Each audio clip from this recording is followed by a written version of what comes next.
all institutions attain a certain momentum toward the preservation of their own vested interests.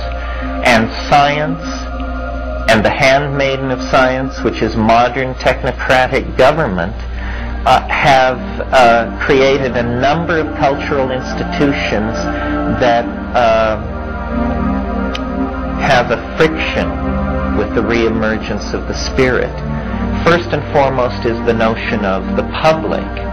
The public is this weird idea that was generated in the wake of the printing press, that there were vast numbers of people who could be treated atomistically.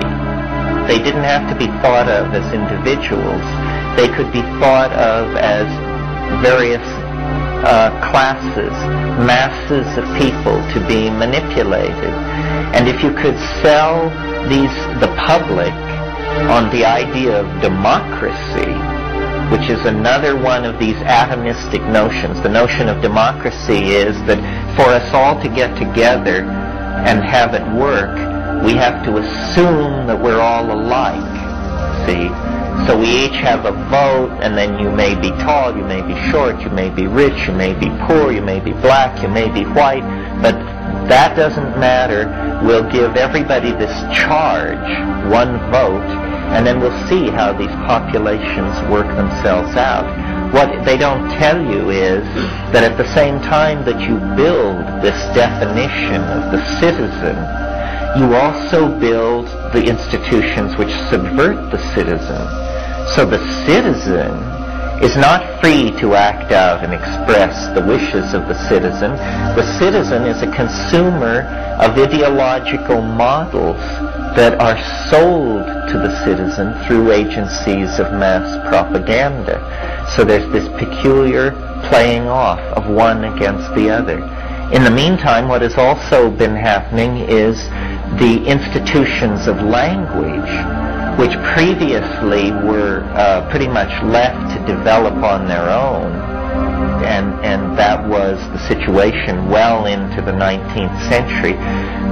Through the power of the printing press, the evolution of language also became something under the control of these institutions, and they very quickly have replaced whatever reality may have been impinging into the lives of the citizens with concepts. Concepts replace reality. You come into the world with a blank slate, and everything is what William James called a blooming, buzzing confusion.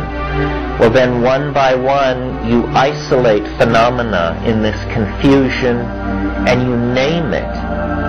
Once a sector of reality has been named, it stays still. It ceases to behave the way it would behave for itself. It begins to behave syntactically because it has been changed into a linguistic object. When things behave syntactically, they are either subjects or objects, or the syntactical machinery which relates these two together. In that case, materialism, dualism, projection of authenticity beyond the self are all reinforced. So these are the factors which have impeded the spirit. Into this comes the psychedelic experience. It has a tremendous force to revivify the spirit, particularly because it is not an ideology. It is not something someone figured out. It is an experience. And this is important to bear in mind. It horrifies me, I'm sure you've heard me say it, to think of someone going from birth to the grave without ever coming tangential to the psychedelic experience. It's like going from the birth to the grave without ever discovering sex. It means that you died as a pre-adolescent. You know, you never really came into your birthright. And we have been infantilized by our cultural institutions to accept the notion of ourselves as citizens consuming these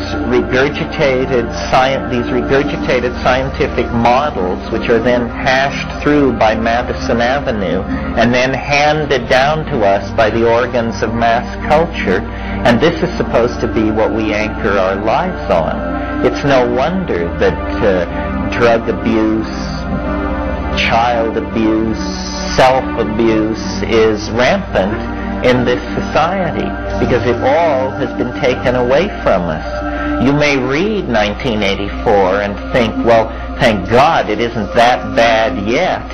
Well, the only difference between us and 1984 is we dress better.